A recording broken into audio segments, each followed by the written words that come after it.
ओम नमः शिवाय। ओम नमः शिवाय। ओम नमः शिवाय। कर्पूर गौरम करुणावतारम संसार सारम भुजंगैर्धारम सदा वसंतं हृदयारविंदे भवं भवानी सहितं नमामि। तथा हम आरंभ करने जा रहे हैं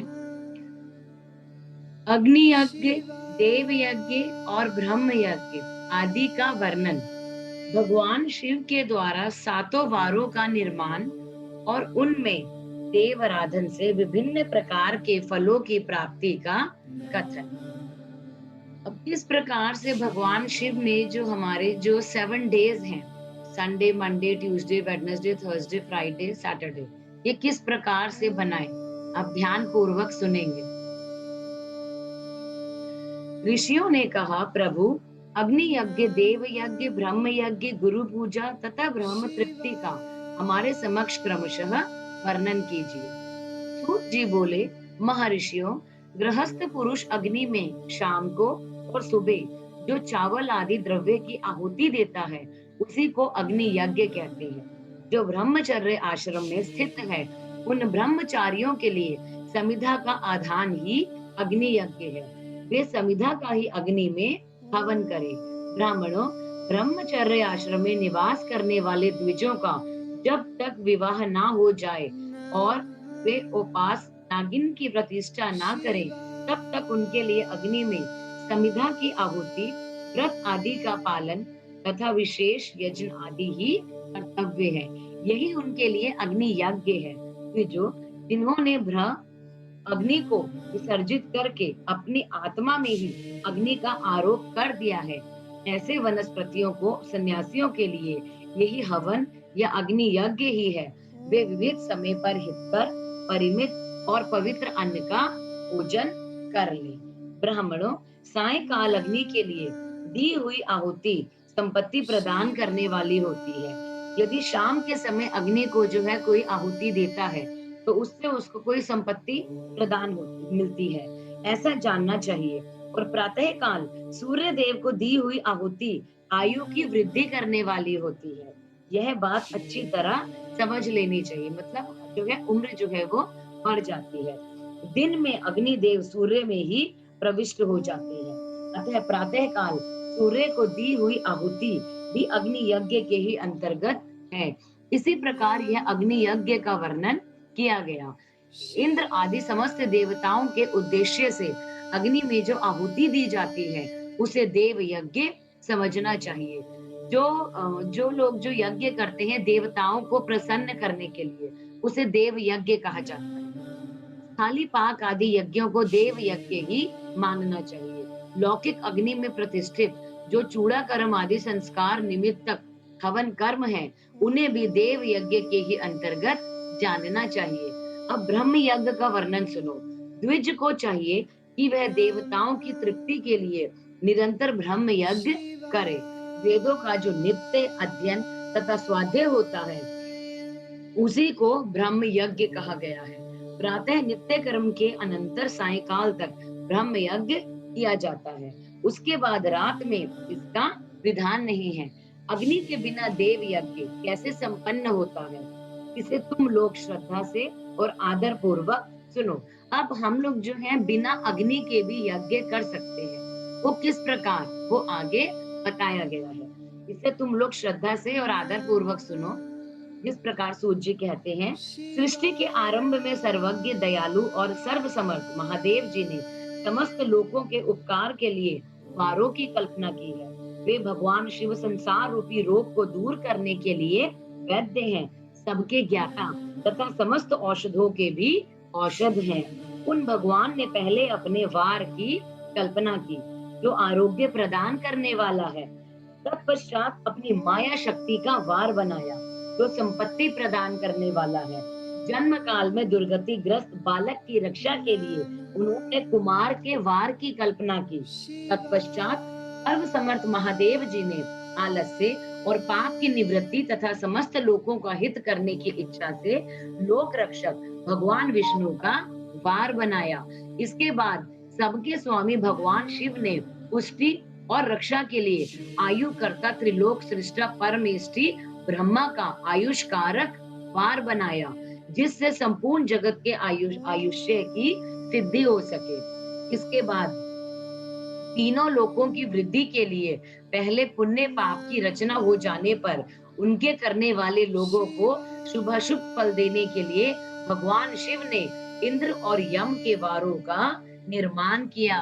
इस प्रकार संगत जी भगवान शिव ने सृष्टि का निर्माण किस तरीके से किया, ये हमें बहुत अच्छे से समझाया गया है कि पाप पुण्य और पाप की रचना पहले की गई थी, और जो लोग पुण्य करेंगे और जो लोग पाप करेंगे उसके लिए फिर भगवान शिव ने इंद्र और यम के वारों का निर्माण किया।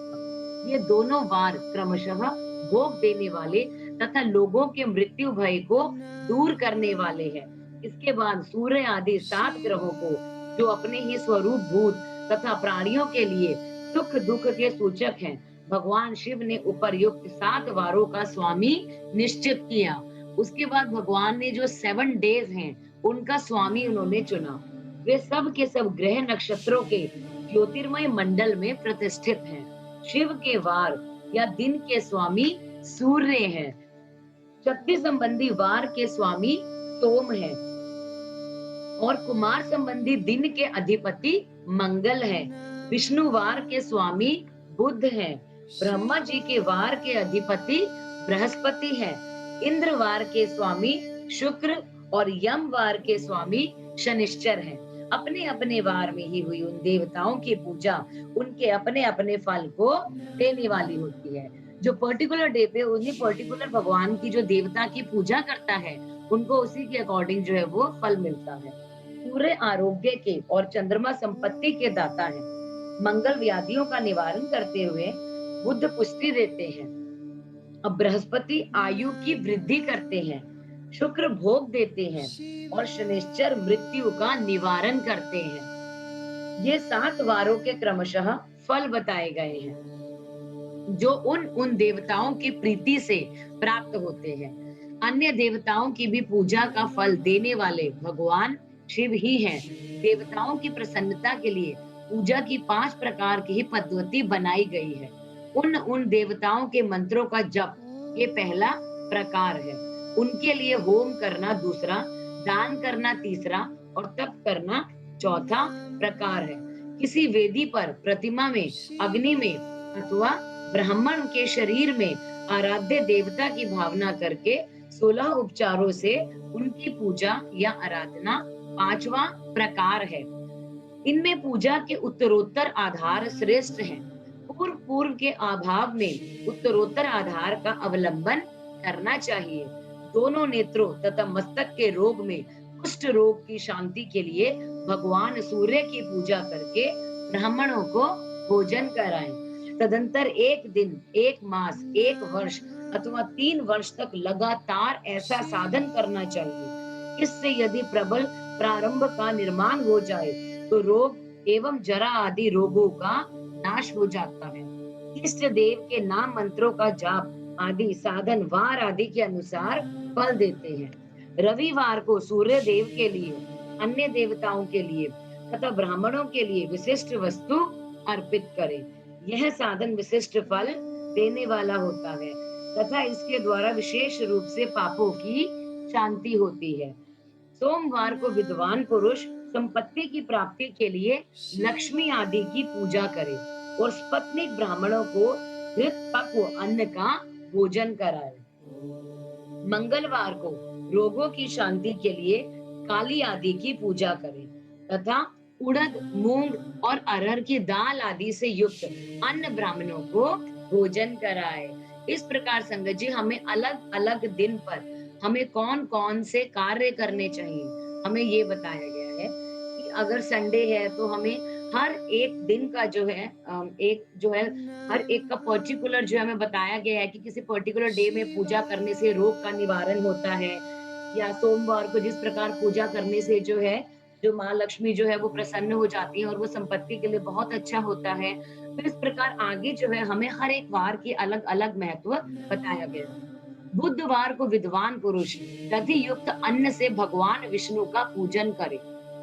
ऐसा करने से सदा पुत्र, मित्र और कलत्र आदि की पुष्टि होती है। जो दीर्घायु होने की इच्छा रखता हो, जो चाहते हैं कि उसकी लंबी आयु हो, वह गुरुवार को देवताओं की पुष्टि के लिए वस्त्र, यज्ञोपवीत तथा घृत मिश्रित खीर से यजन पूजन करे। भोगों की प्राप्ति के लिए शुक्रवार को एकाग्रचित्त होकर देवताओं का पूजन करे और ब्राह्मणों की तृप्ति के लिए षड्रस युक्त अन्न दे। इसी प्रकार स्त्रियों की प्रसन्नता के लिए सुंदर वस्त्र आदि का विधान करे। उस दिन जो है शनिश्चर अपमृत्यु का निवारण करने वाला होता है। उस दिन बुद्धिमान पुरुष रुद्र आदि की पूजा करे। तिल के होम से दान के देवताओं को संतुष्ट करके ब्राह्मणों को तिल मिश्रित अन्न भोजन कराएं। जो इस तरह देवताओं की पूजा करेगा वह आरोग्य आदि फल का भागी होगा। देवताओं के नित्य पूजन, विशेष पूजन, स्नान, दान, जप, होम तथा ब्राह्मण तर्पण आदि में एवं रवि आदि वारों में विशेष तिथि और नक्षत्रों का योग प्राप्त होने पर विभिन्न देवताओं के पूजन में सर्वज्ञ जगदीश्वर भगवान शिव ही उन देवताओं के रूप में पूजित हों और सब लोगों को आरोग्य आदि फल प्रदान करते हैं। देश, काल, पात्र, द्रव्य, श्रद्धा एवं लोक के अनुसार उनके तारतम्य क्रम का ध्यान रखते हुए महादेव जी आराधना करने वाले लोगों को आरोग्य फल देते हैं। शुभ के आरंभ में अर्थात मांगलिक कर्म के शुरू में और अशुभ अंत्येष्टि आदि कर्म के अंत में तथा जन्म नक्षत्रों के आने पर गृहस्थ पुरुष अपने घर में आरोग्य आदि की समृद्धि के लिए सूर्य ग्रह की पूजा करे। इससे सिद्ध है कि देवताओं का यजन संपूर्ण अभीष्ट वस्तुओं को देने वाला है। ब्राह्मणों का देव यजन कर्म वैदिक मंत्र के साथ होना चाहिए। यहाँ ब्राह्मण शब्द क्षत्रिय और वैश्य का भी उपलक्षण है। शूद्र आदि दूसरों का देव यज्ञ तांत्रिक विधि से होना चाहिए। शुभ फल की इच्छा रखने वाले मनुष्यों को सातों ही दिन अपनी शक्ति के अनुसार सदा देव पूजन करना चाहिए और निर्धन मनुष्य तपस्या द्वारा, धनी और धन के द्वारा देवताओं की आराधना करे।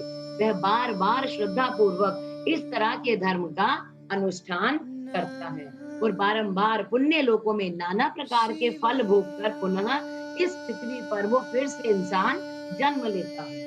धनवान पुरुष सदा भोग सिद्धि के लिए मार्ग में वृक्ष आदि लगाता है और लोगों के लिए छाया की व्यवस्था करे और जो है जलाशय, कुआं, बावड़ी और पोखरे बनवाए।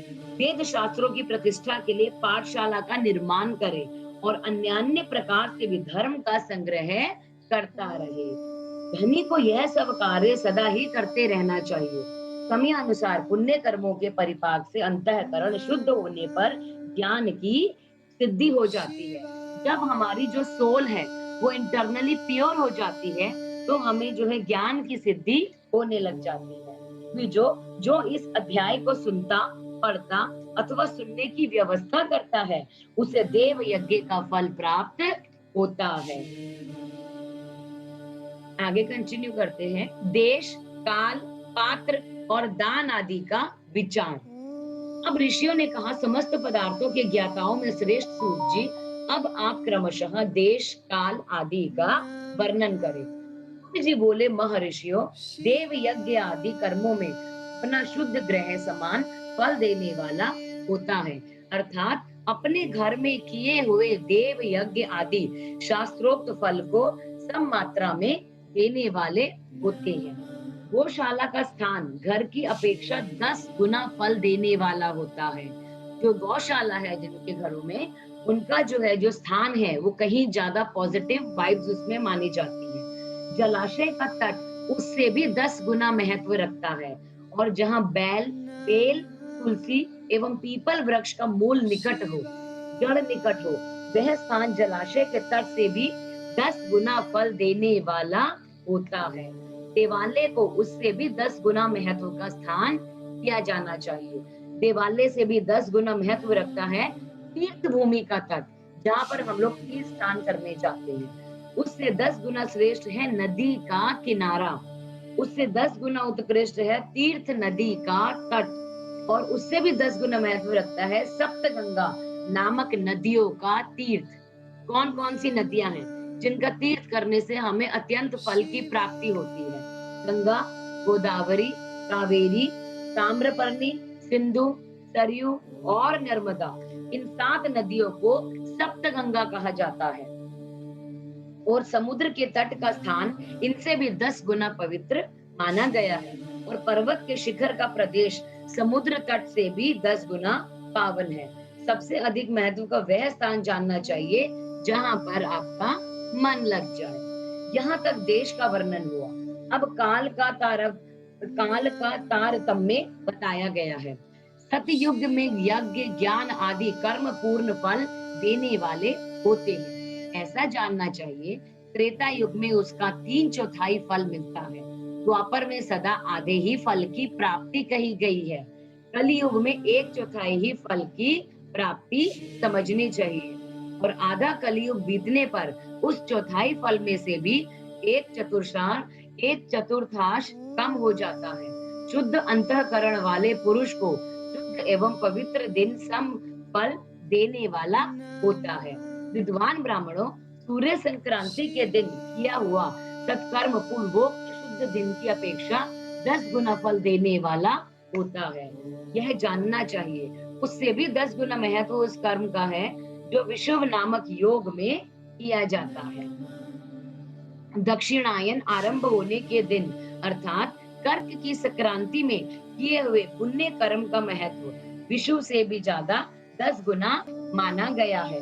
उससे भी 10 गुना मकर संक्रांति में, और उससे भी 10 गुना चंद्र ग्रहण में किए हुए पुण्य की जो है महत्व बताया गया है। और उससे भी जो 10 गुना जो मकर संक्रांति में, और उससे भी 10 गुना चंद्र ग्रहण में किए हुए पुण्य का महत्व जो है वो सूर्य ग्रहण का जो समय है वो सबसे उत्तम है। उसमें किए हुए पुण्य कर्म का फल चंद्र ग्रहण से भी अधिक और पूर्ण मात्रा में होता है। इस बात को विज्ञ पुरुष जानते हैं। जगत रूपी सूर्य का राहु रूपी विशेष विष से सहयोग होता है, इसलिए सूर्य ग्रहण का समय रोग प्रदान करने वाला होता है। अतः उस विष की शांति के लिए उस समय स्नान, दान और जप करें।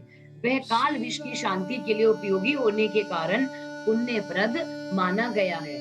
जन्म नक्षत्र के दिन तथा व्रत की मूर्ति के दिन का समय सूर्य ग्रहण के समान ही समझा जाता है, परंतु महापुरुषों के संग का काल करोड़ों सूर्य ग्रहण के समान पावन है, ऐसा ज्ञानी पुरुष जानते और मानते हैं। अब तपोनिष्ठ योगी और ज्ञान निष्ठ यति ये पूजा के पात्र हैं, क्योंकि ये पापों के नाश के कारण होते हैं। जिसने 24 लाख गायत्री का जप कर लिया हो वह ब्राह्मण भी पूजा का उत्तम पात्र है। अब जो ब्राह्मण जो है ऑलरेडी 24 लाख गायत्री मंत्र का जप कर चुका हो, वो ब्राह्मण जो है वो खुद पूजा के काबिल है। जो पतन से त्राण करता अर्थात नरक में गिरने से बचाता है, उसके लिए इसी गुण के कारण शास्त्र में पात्र शब्द का प्रयोग होता है। वह दाता का पातक से त्राण करने के कारण पात्र कहलाता है। गायत्री अपने गायक का पतन से त्राण कहलाती है, इसलिए वह गायत्री कहलाती है। जैसे इस लोक में जो धनहीन है वह दूसरे को धन नहीं देता, और जो यहाँ धनवान है वो दूसरे को धन दे सकता है। उसी तरह जो स्वयं शुद्ध और पवित्र आत्मा है वही दूसरे मनुष्य को त्राण या उद्धार सकती है। जो गायत्री का जप करके शुद्ध हो चुका है वही शुद्ध ब्राह्मण कहलाता है। इसलिए दान, जप, होम और पूजा सभी कर्मों के लिए वही शुद्ध पात्र है। ऐसा ब्राह्मण ही दान तथा रक्षा करने की पात्रता रखता है। स्त्री हो या पुरुष, जो भी भूखा हो वही अन्न दान का पात्र है। जिसको जिस वस्तु की इच्छा हो उसे वह वस्तु बिना मांगे ही दे दी जाए तो दाता को उस दान का पूरा पूरा फल प्राप्त होता है। ऐसी महर्षियों की मान्यता है। जो सवाल याचना करने के बाद दिया गया हो वह दान आदि ही फल देने वाला बताया गया है। अपने सेवक को दिया हुआ दान 1/4 फल देने वाला होता है। विप्रवर जो जाति मात्र से ब्राह्मण है और दीनता पूर्वक पति जो है दीनता पूर्ण वृत्ति से जीवन बिताता है, उसे दिया हुआ धन का दान दाता को इस भूतल पर 10 वर्षों तक भोग प्रदान करने वाला होता है। वही दान वही दान यदि वेद वेत्ता ब्राह्मण को दिया जाए तो वह स्वर्ग लोक में देवताओं के वर्ष से 10 वर्षों तक दिव्य भोग देने वाला होता है। शील और उच्च वृत्ति से लाया हुआ और गुरु दक्षिणा में प्राप्त हुआ अन्न धन शुद्ध द्रव्य कहलाता है। उसका दान दाता को पूर्ण फल देने वाला बताया गया है। क्षत्रियों का शौर्य से कमाया हुआ और वैश्यों का व्यापार से आया हुआ और शूद्रों का सेवा वृत्ति से प्राप्त किया हुआ धन भी उत्तम द्रव्य कहलाता है। धर्म की इच्छा रखने वाली स्त्रियों को जो धन पिता एवं पति से मिला हुआ हो, उनके लिए वह उत्तम द्रव्य है। गौ आदि 12 वस्तुओं का चैत्र आदि 12 महीनों में क्रमशः दान करना चाहिए। गौ, भूमि, तिल, सुवर्ण, घी, वस्त्र, धान्य, गुड़, चांदी, नमक, घोड़ा और कन्या, ये ही वे 12 वस्तुएं हैं। इनमें गोदान से कायिक, वाचिक और मानसिक पापों का निवारण तथा कायिक आदि पुण्य कर्मों की पुष्टि होती है। ब्राह्मणों, भूमि का दान इहलोक और परलोक में प्रतिष्ठा, आश्रय की प्राप्ति कराने वाला होता है। तिल का दान बलवर्धक एवं मृत्यु का निवारक होता है। वर्ण का दान जठ रागिनी को बढ़ाने वाला तथा वीर्यदायक होता है। घी का दान पुष्टिकारक होता है और वस्त्र का दान आयु की वृद्धि कराने वाला है, ऐसा हमें जान लेना चाहिए। धान्य का दान अन्न धन की समृद्धि में कारण होता है। गुड़ का दान मधुर भोजन की प्राप्ति प्रदान करने वाला होता है। चांदी के दान से वीर्य की वृद्धि होती है। लवण का दान षड्रस भोजन की प्राप्ति कराता है। सब प्रकार का दान सारी समृद्धि की सिद्धि के लिए होता है। विज्ञ पुरुष कुष्मांडल के दान को पुष्टिदायक मानते हैं। कन्या का दान आजीवन भोग देने वाला कहा गया है। ब्राह्मणों, वह लोक और परलोक में भी संपूर्ण भोगों की प्राप्ति कराने वाला है। विद्वान पुरुष को चाहिए कि जिन वस्तुओं से श्रवण आदि इंद्रियों की तृप्ति होती है, उनका सदा दान करे। श्रोत्र आदि 10 इंद्रियों के जो शब्द आदि इस विषय है, उनका दान किया गया तो वह भोगों की प्राप्ति कराने वाला होता है तथा दिशा आदि इंद्रिय देवताओं को संतुष्ट करते हैं। वेद और शास्त्र को गुरुमुख से ग्रहण करके गुरु के उपदेश से अथवा स्वयं ही बोध प्राप्त करने के पश्चात जो बुद्धि का यह निश्चय होता है, कर्मों का फल अवश्य मिलता है। इसी को उच्च कोटि की आस्तिकता कहते हैं। भाई बंधु अथवा राजा के भाई से जो आस्तिकता बुद्धि या श्रद्धा होती है, वह कनिष्ठ श्रेणी की आस्तिकता है, जो सर्वथा दरिद्र है। इसलिए जिसके पास सभी वस्तुओं का अभाव है, वह वाणी अथवा कर्म शरीर द्वारा यजन करे। मंत्र, स्तोत्र और जप आदि को वाणी के द्वारा किया जाए तो यजन समझना चाहिए तथा तीर्थ यात्रा और व्रत आदि को विद्वान पुरुष शारीरिक यज्ञ मानते हैं। जिस किसी भी उपाय से थोड़ा सा या बहुत देवता अर्पण बुद्धि से जो भी कुछ दिया अथवा किया जाए, वह या तो दान या सत्कर्म भोगों की प्राप्ति कराने में समर्थ होता है। तपस्या और दान, यह 2 कर्म मनुष्य को सदा करने चाहिए तथा ऐसे ग्रह का दान करना चाहिए जो अपने वर्ण, चमक धमक या सफाई और गुण सुख सुविधा से सुशोभित हो। बुद्धिमान पुरुष देवताओं की तृप्ति के लिए जो कुछ देते हैं, वह अतिशय मात्रा में और सब प्रकार के भोग प्रदान करने वाला होता है। उस दान से विद्वान पुरुष इहलोक और परलोक में उत्तम जन्म तथा सदा सुलभ होने वाला भोग प्राप्त करता है। ईश्वर अर्पण बुद्धि से यज्ञ दान आदि कर्म करके मनुष्य मोक्ष फल का भागी हो जाता है। इस प्रकार से आगे का अध्याय अब हम कंटिन्यू करेंगे। पृथ्वी आदि से निर्मित देव प्रतिमाओं के पूजन की विधि, उनके लिए नैवेद्य का विचार, पूजन के विभिन्न उपचारों का फल, विशेष मास, वार, तिथि एवं नक्षत्रों के योग में पूजन का विशेष फल तथा लिंग के वैज्ञानिक स्वरूप का विवेचन। ऋषियों ने कहा, साधु शिरोमणि, अब आप पार्थिव प्रतिमा की पूजा का विधान बताइए, जिससे समस्त अभीष्ट वस्तुओं की प्राप्ति होती है। सूत जी क्या कहते हैं कि जो हमें ऋषि पूछते हैं कि हमें जो है पार्थिव प्रतिमा की पूजा का जो है वो विधान बताइए कि हमें जो है पूजा किस प्रकार करनी चाहिए। अब सूत जी क्या कहते हैं, महर्षियों, तुम लोगों ने बहुत उत्तम बात पूछी है। पार्थिव प्रतिमा का पूजन सदा संपूर्ण मनोरथों को देने वाला है तथा दुख का तत्काल निवारण करने वाला है। मैं उसका वर्णन करता हूँ। संगत जी, हम यहाँ से ध्यान पूर्वक सुनेंगे कि जो है प्रतिमा का जो पूजन है वो किस प्रकार हमें करना चाहिए।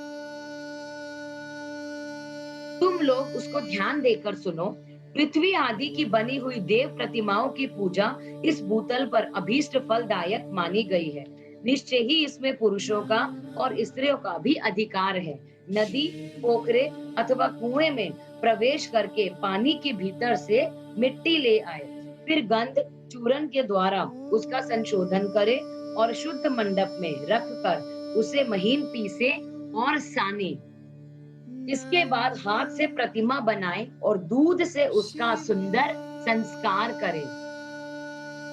उस प्रतिमा में अंग प्रत्यंग अच्छी तरह प्रकट हुए हो, मतलब जो फीचर्स हैं वो जो है मिट्टी की मूर्ति में वो प्रॉपर बने होने चाहिए, जो हमने हाथ से जो मूर्ति बनाई है, और अस्त्र शस्त्रों से संपन्न बनाई गई हो। तदंतर उसे पद्यासन पर स्थापित करके आदर पूर्वक उसका पूजन करें। गणेश, सूर्य, विष्णु, दुर्गा और शिव की प्रतिमा का, शिव का एवं शिवलिंग का द्विज को सदा पूजन करना चाहिए। षोडशोपचार पूजन जनित फल की सिद्धि के लिए 16 उपचारों द्वारा पूजन करना चाहिए। तो 16 तरीके से पूजन किया जाता है जो मूर्ति है। पुष्प से प्रोक्षण, मंत्र पाठ पूर्वक अभिषेक करें। अब हनी के चावल से नैवेद्य तैयार करें। सारा नैवेद्य एक कुंड लगभग पाव भर होना चाहिए। घर में पार्थिव पूजन के लिए एक कुड़व और बाहर किसी मनुष्य के द्वारा स्थापित जो है जो कुंडव और बाहर मनुष्य द्वारा स्थापित शिवलिंग के पूजन के लिए एक प्रस्त सेर भर नैवेद्य तैयार करना आवश्यक है। ऐसा जानना चाहिए, देवताओं द्वारा स्थापित शिवलिंग के लिए 3 सेर नैवेद्य अर्पित करना उचित है और स्वयं प्रकट हुए स्वयं भू लिंग के लिए 5 सेर। ऐसा करने पर पूर्ण फल की प्राप्ति समझनी चाहिए। इस प्रकार सहस्त्र बार पूजा करने से द्विज सत्य लोक को प्राप्त कर लेता है। 12 अंगुल चौड़ा, इससे दुना और 1 अंगुल अधिक अर्थात 25 अंगुल लंबा तथा 15 अंगुल चौड़ा जो लोहे या लकड़ी का बना हुआ पात्र होता है उसे विद्वान पुरुष शिव कहते हैं। उसका 8वां भाग प्रस्थ कहलाता है और जो 4 कुड़व के बराबर माना गया है। मनुष्य द्वारा स्थापित शिवलिंग के लिए इसे 10 प्रस्थ, ऋषियों के द्वारा स्थापित शिवलिंग के लिए 100 प्रस्थ और स्वयं भू शिवलिंग के लिए 1 सहस्त्र प्रस्थ नैवेद्य निवेदन किया जाए तथा जल, तेल आदि एवं गंध द्रव्यों की भी यथा योग्य मात्रा रखी जाए तो यह उन शिवलिंग को महापूजा बताई जाती है। अब देवता का अभिषेक करने से आत्म शुद्धि होती है, गंध से पुण्य की प्राप्ति होती है, नैवेद्य लगाने से आयु बढ़ती है तथा तृप्ति होती है। धूप निवेदन करने से धन की प्राप्ति होती है, दीप जलाने से ज्ञान का उदय होता है और तांबूल समर्पण करने से भोग की उपलब्धि होती है। इसलिए स्नान आदि 6 उपचारों का यत्न पूर्वक अर्पित करें। नमस्कार और जप ये दोनों संपूर्ण अभीष्ट फल को देने वाले हैं। इसलिए भोग और मोक्ष की इच्छा रखने वाले लोगों को पूजा के अंत में सदा ही जप और नमस्कार करना चाहिए। मनुष्य को चाहिए कि वह सदा पहले मन से पूजा करके फिर उन उन उपचारों से करे।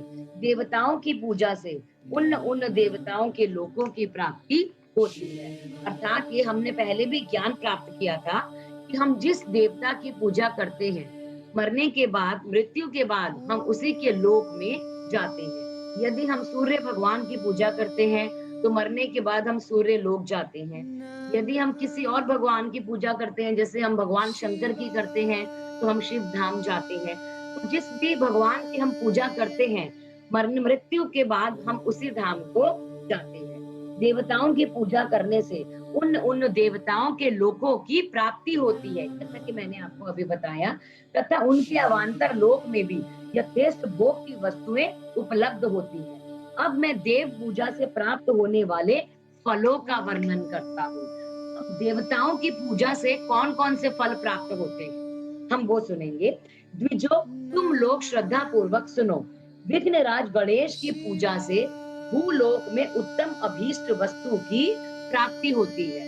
तो अब हमें अलग-अलग देवताओं की पूजा से कौन-कौन से अलग-अलग फल प्राप्त होते हैं। तो शुरुआत की गई है इसमें संगत जी, जो है हमारे गणेश जी, कि जो व्यक्ति गणेश जी की पूजा करते हैं, भूलोक में उत्तम अभीष्ट वस्तु की उनको प्राप्ति होती है। शुक्रवार को श्रावण और भाद्रपद मासों के शुक्ल पक्ष की चतुर्थी को और पौष मास में शक भीषा नक्षत्र के आने पर विधि पूर्वक गणेश जी की पूजा करनी चाहिए। तो यह सहस्त्र दिनों में, तो यह सहस्त्र बार पूजा को देवता और अग्नि में श्रद्धा रखते हुए किया जाने वाला उसका नित्य पूजन मनुष्य को पुत्र एवं अभीष्ट वस्तु प्रदान करता है। विभिन्न वारों में की हुई शिव आदि की पूजा को आत्म शुद्धि प्रदान करने वाला समझना चाहिए। वार या दिन, तिथि, नक्षत्र और योगों का आधार है। समस्त कामनाओं को देने वाला है, उसमें वृद्धि और क्षय नहीं होता, इसलिए उसे पूर्ण ब्रह्म स्वरूप मानना चाहिए। इस प्रकार सूर्योदय काल से लेकर सूर्योदय काल आने तक एक वार की स्थिति मानी गई है। मतलब एक सूर्योदय से दूसरे सूर्योदय तक एक काल माना गया है, जो एक वार माना गया है, जो ब्राह्मण आदि सभी वर्णों के कर्मों का आधार है। विहित तिथि के पूर्व भाग में की हुई देव पूजा मनुष्यों को बहुत अच्छा भोग प्रदान करने वाली होती है। यदि दोपहर के बाद तिथि का आरंभ होता है, तो रात्रि युक्त तिथि का पूर्व भाग पितरों के श्रद्धादि कर्म के लिए उत्तम बताया गया है। ऐसी तिथि का पर भाग ही दिन से युक्त होता है, अतः वही देव कर्म के लिए प्रशस्त माना गया है। यदि मध्याह्न काल तक तिथि रहे, तो उदय व्यापनी तिथि को ही देव कार्य में ग्रहण करना चाहिए। इसी तरह शुभ तिथि एवं नक्षत्र आदि की देव कार्य में ग्रह कहते हैं। पार आदि का भली भांति विचार करके पूजा और जप आदि करने चाहिए। वेदों में पूजा शब्द के अर्थ की इस प्रकार योजना की गई है। पूजार्यते अनैन इति पूजा, यह पूजा शब्द की व्युत्पत्ति है। पुहु का अर्थ है भोग और फल की सिद्धि। वह जिस कर्म से संपन्न होता है, उसका नाम पूजा है। तो हमने पूजा का अर्थ जाना संगत जी, कि पू का अर्थ है भोग और फल की सिद्धि, उसी से हमारा जो है वो पूजा है। मनोवांछित वस्तु और ज्ञान, ये ही अभीष्ट वस्तुएं हैं। सकाम भाव वाले को अभीष्ट भोग अपेक्षित होता है और निष्काम भाव वाले को अर्थ पारमार्थिक ज्ञान, ये दोनों ही पूजा शब्द के अर्थ हैं। इसकी योजना करने से पूजा शब्द की सार्थकता है। इस प्रकार लोक और वेद में पूजा शब्द का अर्थ विख्यात है। नित्य और नैमित्तिक कर्म कालांतर में फल देते हैं, किंतु काम्य कर्म का यही फल भांति अनुष्ठान हुआ तो वह तत्काल फलद होता है। प्रतिदिन एक पक्ष, एक मास और एक वर्ष तक लगातार पूजा करने से उन कर्मों के फल की प्राप्ति होती है और उनसे वैसे ही पापों का क्रमशः क्षय हो जाता है, खत्म हो जाते हैं पाप। प्रत्येक मास के कृष्ण पक्ष की चतुर्थी तिथि को ही की हुई महागणपति की पूजा एक पक्ष के पापों का नाश कराने वाली और एक पक्ष तक उत्तम भोग रूपी फल देने वाली होती है। चैत्र मास में चतुर्थी को की हुई पूजा एक मास तक किए हुए पूजा का फल देने वाली होती है और सब सूर्य सिंह देने वाली होती है। और जब सूर्य सिंह राशि पर स्थित हो, उस समय भाद्रपद मास की चतुर्थी को की हुई गणेश जी की पूजा 1 वर्ष तक मनोवांछित भोग प्रदान करती है, ऐसा हमें जानना चाहिए। श्रावण मास के रविवार को हस्त नक्षत्र से युक्त सप्तमी तिथि को तथा माघ शुक्ला सप्तमी की भगवान सूर्य की पूजा करनी चाहिए। ज्येष्ठ तथा भाद्रपद मासों के बुधवार को श्रवण नक्षत्र से युक्त द्वादशी तिथि को तथा केवल द्वादशी को भी किया हुआ भगवान विष्णु का पूजन अभीष्ट संपत्ति को देने वाला माना गया है। श्रावण मास में की जाने वाली श्री हरि की पूजा अभीष्ट, मनोरथ और आरोग्य प्रदान करने वाली होती है। अंगों एवं उपकरणों सहित पूर्वोक्त गो आदि 12 वस्तुओं का दान करने से जिस फल की प्राप्ति होती है, उसी को द्वादशी तिथि में आराधना द्वारा श्री विष्णु की तृप्ति करके मनुष्य प्राप्त कर सकता है। जो द्वादशी तिथि को भगवान विष्णु के 12 नामों द्वारा 12 ब्राह्मणों का षोडशोपचार पूजन करता है, वह उनकी प्रसन्नता प्राप्त कर लेता है। इसी प्रकार संपूर्ण देवताओं के विभिन्न 12 नामों द्वारा किया हुआ तथा 12 ब्राह्मणों का पूजन उन देवताओं को प्रसन्न करने वाला होता है। आगे की कथा है। कर्क की संक्रांति से युक्त श्रावण मास में नवमी तिथि को मृगशिरा नक्षत्र के योग में अंबिका का पूजन करें। वे संपूर्ण मनोवांछित भोगों और फलों को देने वाली होती है। ऐश्वर्य की इच्छा रखने वाले पुरुष को उस दिन अवश्य उनकी पूजा करनी चाहिए।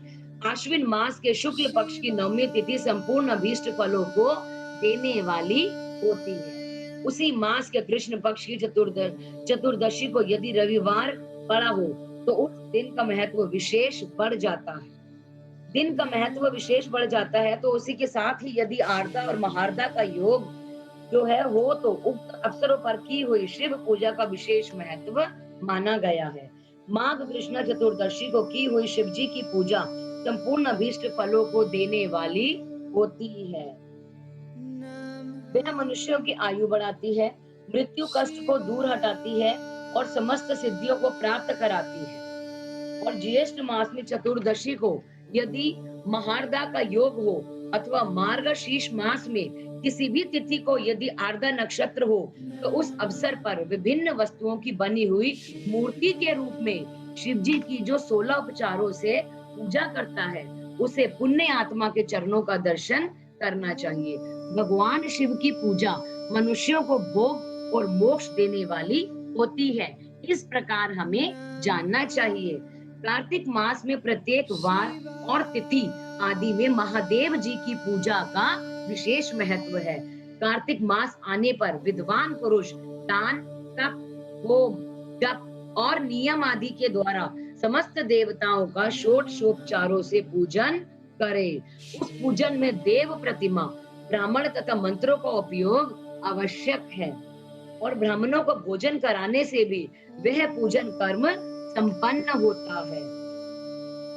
पूजक को चाहिए कि वह कामनाओं को त्याग कर पीड़ा रहित हो देवाराधन में तत्पर रहे। अब कार्तिक मास में देवताओं का यजन पूजन समस्त भोगों को देने वाला, व्याधियों को हर लेने वाला तथा भूतों और ग्रहों का विनाश करने वाला है। कार्तिक मास के रविवारों को भगवान सूर्य की पूजा करने वाला जो है तेल और सूती वस्त्र देने से मनुष्य के कोढ़ अथवा रोगों का नाश हो जाता है। हरे काली मिर्च और वस्त्र और खीरा आदि का दान और ब्राह्मणों की प्रतिष्ठा करने से क्षय के रोग का जो है नाश होता है। दीप और सरसों के दान से मिर्गी का रोग नष्ट हो जाता है। कृतिका नक्षत्र से युक्त सोमवारों को किया हुआ शिवजी का पूजन मनुष्यों के महान दारिद्र्य को मिटाने वाला और संपूर्ण संपत्तियों को देने वाला होता है। घर की आवश्यक सामग्रियों के साथ ग्रह और क्षेत्र आदि का दान करने से उक्त फल की प्राप्ति होती है। कृतिका युक्त मंगलवार को श्री स्कंद का पूजन करने से तथा दीपक एवं घंटा आदि का दान देने से मनुष्य को शीघ्र ही वाक सिद्धि प्राप्त हो जाती है। उनके मुंह से निकली हुई हर बात सत्य होती है। कृतिका युक्त बुधवारों को किया हुआ श्री विष्णु का यजन तथा दही भात का जो दान है मनुष्य को उत्तम संतान की प्राप्ति कराने वाला होता है। कृतिका युक्त गुरुवारों को धन से ब्रह्मा जी का पूजन अथवा मधु जो है सोना और घी का दान करने से मनुष्य के भोग वैभव की वृद्धि होती है। कृतिका युक्त शुक्रवार को गजानन गणेश जी की पूजा करने से तथा गंध पुष्प एवं अन्न का दान देने से मानवों के भोग्य पदार्थ की वृद्धि होती है। और उस दिन सोना चांदी आदि का दान करने से बंध्या को भी उत्तम पुत्र की प्राप्ति होती है। कृतिका युक्त शनिवारों का दिक्पालों की वंदना, दिग्गजों, नागों और श्वेत कुलों का पूजन, त्रिनेत्रधारी रुद्र, पापहारी विष्णु, ज्ञानदाता ब्राह्मण आराधन और दंत और जो है धवनत्री एवं दोनों अश्वनी कुमारों का पूजन करने से रोग, दुमृत्यु एवं अकाल मृत्यु का निवारण होता है तथा तात्कालिक व्याधियों की शांति हो जाती है।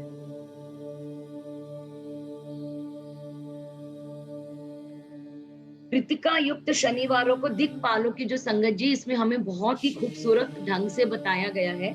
मैं यहाँ से एक बार आपको दोबारा बताना चाहूंगी कि उस दिन जो है सोना चांदी आदि का दान करने से बंध्या को भी उत्तम पुत्र की प्राप्ति, कृतिका युक्त शनिवारों को दिक्पालों की वंदना, दिग्गजों नागों, श्वेत पालों की पूजन, त्रिनेत्रधारी रुद्र, पापहारी विष्णु तथा ज्ञानदाता ब्रह्मा का आराधन और धनवंतरी एवं दोनों अश्विनी कुमारों का पूजन करने से रोग, दुमृत्यु एवं अकाल मृत्यु का निवारण होता है तथा तात्कालिक व्याधियों को शांति हो जाती है। नमक, लोहा, तेल और उड़द आदि का त्रिकटु, सोंठ, पीपल और गोल मिर्च, फल, गंध और जल आदि का तथा घृत आदि द्रव पदार्थों का और सुवर्ण मोती आदि कठोर वस्तुओं का भी दान देने से स्वर्ग लोक की प्राप्ति होती है। तो इस प्रकार से संगत जी जो इस अध्याय में हमें बहुत ही खूबसूरत तरीके से बताया गया है दान के बारे में कि हमें किस किस तरीके से किस किस दिन कौन से दान करने से हमारी कौन सी मनोरथ पूरी होती है। इनमें से एक नमक आदि का मान कम से कम 1 प्रस्थ यानी सेर होना चाहिए और सुवर्ण आदि का मान कम से कम 1 फल। धन की संक्रांति से युक्त पोष मास में उष काल में शिव आदि समस्त देवताओं का पूजन क्रमशः समस्त सिद्धियों की प्राप्ति कराने वाला होता है। इस पूजन में अगहनी के चावल से तैयार किए हुए हविष्य का नैवेद्य उत्तम बताया गया है। पौष मास में नाना प्रकार के अन्न का नैवेद्य विशेष महत्व रखता है। मार्गशीर्ष मास में केवल अन्न का दान करने वाले मनुष्यों को ही संपूर्ण अभीष्ट फलों की प्राप्ति हो जाती है। मार्गशीर्ष मास में अन्न का दान करने वाले मनुष्यों के सारे पाप नष्ट हो जाते हैं। वह अभीष्ट सिद्धि, आरोग्य, धर्म और वेद का सम्यक ज्ञान, उत्तम अनुष्ठान का फल इस लोक और परलोक में महान भोग, अंत में सनातन योग, मोक्ष तथा वेदांत ज्ञान की सिद्धि प्राप्त कर लेता है। जो भोग की इच्छा रखने वाला होता है वह मनुष्य मार्गशीर्ष मास आने पर कम से कम 3 बार भी उषः काल में अवश्य देवताओं का पूजन करे और पौष मास को पूजन से खाली ना जाने दे। उषः काल से लेकर संगम काल तक की पौष मास में पूजन की विशेष महत्व बताया गया है। पौष मास में पूरे महीने भर जितेंद्रिय और निराहार रहकर द्विज प्रातः काल से मध्याह्न काल तक वेद माता गायत्री का जप करे। तत्पश्चात रात को सोने से समय तक पंचाक्षर आदि मंत्रों का जप करे। ऐसा करने वाला ब्राह्मण ज्ञान पाकर शरीर छूटने के बाद मोक्ष को प्राप्त कर लेता है। द्विजेतर नर नारियों को त्रिकाल स्नान और पंचाक्षर मंत्र के ही निरंतर जप से विशुद्ध ज्ञान प्राप्त हो जाता है। इष्ट मंत्रों का सदा जप करने से बड़े पापों का भी नाश हो जाता है। सारा चराचर जगत बिंदु नाद स्वरूप है। बिंदु शक्ति है और नाद शिव है। इस तरह यह जगत शिव और शक्ति स्वरूप है। नाद बिंदु का और बिंदु इस जगत का आधार है। ये बिंदु और नाद यानी कि शक्ति और शिव संपूर्ण जगत के आधार रूप से स्थित है। बिंदु और नाद यानी कि शक्ति और जो शिव है से युक्त सब कुछ शिव स्वरूप है, क्योंकि वही सबका आधार है। आधार में ही आधे का समावेश अथवा लय होता है। यही सकलीकरण है। इस सकलीकरण की स्थिति से ही सृष्टि काल में जगत का प्रादुर्भाव होता है, इसमें कोई शक नहीं है। शिवलिंग बिंदु नाद स्वरूप है, अतः उसे जगत का कारण बताया जाता है। बिंदु देव है और नाद शिव है। इन दोनों का संयुक्त रूप ही शिव लिंग कहलाता है। अतः जन्म के संकट से छुटकारा पाने के लिए शिवलिंग की पूजा करनी चाहिए। बिंदु रूपा देवी उमा माता है और नाद स्वरूप भगवान शिव पिता। इन माता पिता के पूजित होने से परमानंद की प्राप्ति होती है। अतः परमानंद का लाभ लेने के लिए शिवलिंग का विशेष रूप से पूजन करें। देवी उमा जगत की माता है और भगवान शिव जगत के पिता है। जो इनकी सेवा करता है और उस पुत्र पर इन दोनों माता पिता की कृपा नित्य अधिकारिक बढ़ती रहती है। वे पूज कर कृपा करके उसे अपना जो है आंतरिक ऐश्वर्य प्रदान करते हैं। अतः मुनीश्वरों, आंतरिक आनंद की प्राप्ति के लिए शिवलिंग को माता पिता का स्वरूप मानकर उनकी पूजा करनी चाहिए। तो इस प्रकार से संगत जी इसमें हमें बहुत ही खूबसूरत बताया गया है कि शिवलिंग को जो है अपने माता पिता का स्वरूप मानकर उसकी पूजा करो। भर्ग शिव पुरुष रूप है और भर्गा शिवा अथवा शक्ति प्रकृति कहलाती है। अव्यक्त आंतरिक अधिष्ठान रूप गर्भ को पुरुष कहते हैं और सुव्यक्त आंतरिक अधिष्ठान भूत गर्भ को प्रकृति। पुरुष आदि गर्भ है, वह प्रकृति रूप गर्भ से युक्त होने के कारण गर्भवान है, क्योंकि वह प्रकृति का जनक है। प्रकृति में जो पुरुष का संयोग होता है, यही पुरुष से उसका प्रथम जन्म कहलाता है। अव्यक्त प्रकृति से महत्ववादी के क्रम से जो जगत का व्यक्त होना है, यही उस प्रकृति का द्वितीय जन्म कहलाता है। जीव पुरुष से ही बारंबार जन्म और मृत्यु को प्राप्त करता है। माया के द्वारा अन्य रूप से प्रकट किया जाना ही उसका जन्म कहलाता है। जीव का शरीर जन्म से लेकर जो है जीर्ण होने लगता है, यानी 6 भाव विकारों से युक्त होता है। मतलब जन्म से लेकर मृत्यु तक हमारी जो है वो 6 स्टेजेस आती है, इसलिए उसे जीव संज्ञा दी जाती है। जो जन्म लेता है और विविध पाशों के द्वारा तनाव बंधन में पड़ता है, उसका नाम जीव है। जन्म और बंधन जीव शब्द का अर्थ है। अतः जन्म मृत्यु रूपी बंधन की निवृत्ति के लिए जन्म के अधिष्ठानभूत मातृपितृ स्वरूप शिवलिंग का पूजन करना चाहिए। गाय का दूध, गाय का दही और गाय का घी, इन तीनों को पूजन के लिए शहद और शक्कर के साथ पृथक पृथक भी रखें और इन सबको मिलाकर सम्मिलित रूप से पंचामृत भी तैयार कर लें। इनके द्वारा शिवलिंग का अभिषेक एवं स्नान कराएं। किस किस से संगत जी? गाय का दूध, गाय का दही और गाय का घी, इनसे शिवलिंग को स्नान कराना चाहिए। फिर गाय के दूध और अन्न के मेल से नैवेद्य तैयार करके प्रणव मंत्र के उच्चारण पूर्वक उसे भगवान शिव को अर्पण करें। संपूर्ण प्रणव को ध्वनि लिंग कहते हैं। स्वयंभू लिंग नाद स्वरूप होने के कारण नाद लिंग कहा जाता है। यंत्र या अर्गा बिंदु स्वरूप होने के कारण बिंदु लिंग के रूप में विख्यात है। उसमें अचल रूप से प्रतिष्ठित जो शिवलिंग है वह मकार स्वरूप है, इसलिए मकार लिंग कहलाता है। सवारी निकालने आदि के लिए जो चरलिंग होता है वह उकार स्वरूप होने से उकार लिंग कहा गया है। तथा पूजा की दीक्षा देने वाले जो गुरु या आचार्य हैं, उनका विग्रह आकार का प्रतीक होने से अकार लिंग माना गया है।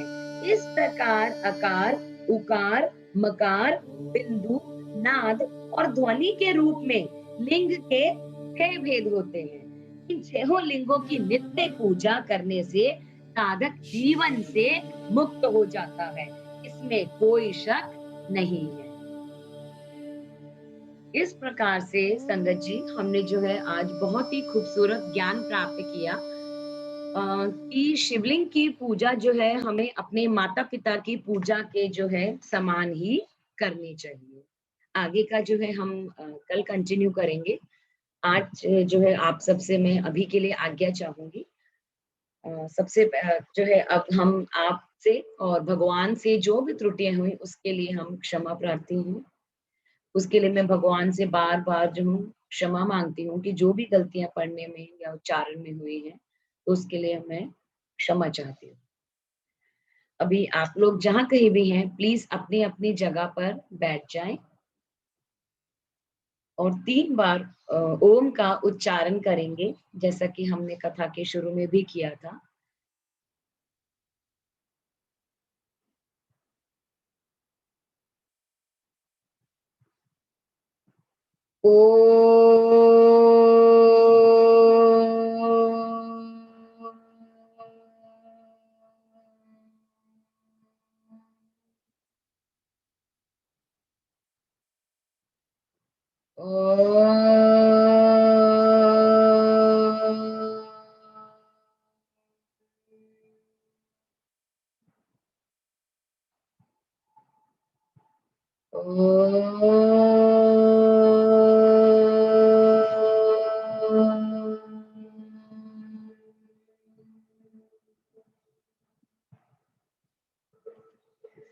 अभी आप सबसे मैं आज्ञा चाहूंगी और अ, ओम नमः शिवाय, ओम नमः शिवाय, ओम नमः शिवाय। जय गुरु जी।